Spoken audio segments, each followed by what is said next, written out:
ഒരു വീഡിയോ എടുത്തോട്ടെ. Air ഹാൻഡ്ലൂംസിന്റെ page follow ചെയ്യണം നോക്കൂ.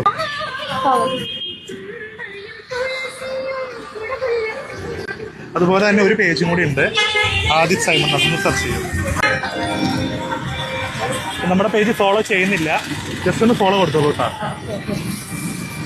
ഇതൊരു സാരി ഗിഫ്റ്റ് ആയിട്ടുണ്ട്.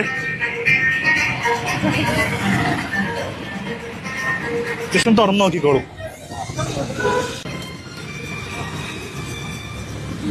ഇഷ്ടപ്പെട്ടോ? കേരള സാരിയാണ്. അപ്പൊ എന്തായാലും എയറിലേക്ക് പർച്ചേസ് ചെയ്യാൻ വരാറുണ്ടോ? പർച്ചേസ് ഉണ്ടല്ലേ? കഴിഞ്ഞ ആഴ്ചയുള്ള ഫ്രണ്ടിന് വേണ്ടി വന്നില്ലേ കല്യാണത്തിന്? ഓക്കെ, ശരി, താങ്ക് യു. അപ്പൊ ചേലക്കര വന്നപ്പോഴത്തേക്കും നമ്മുടെ അക്കൗണ്ട് ഫോളോ ചെയ്തവരുടെ എണ്ണം വളരെ കുറവാണ്. ആരും തന്നെ കാണാൻ പറ്റിയിട്ടില്ല. നെക്സ്റ്റ് ടൈം, അതായത് ഞങ്ങൾ ഉടനെ തന്നെ ചേലക്കര വീണ്ടും വരുന്നുണ്ട്. അപ്പോഴത്തേക്കും എന്റെ അക്കൗണ്ടും കൂടി ഒന്ന് ഫോളോ ചെയ്ത് വെച്ചേക്കാം കേട്ടോ.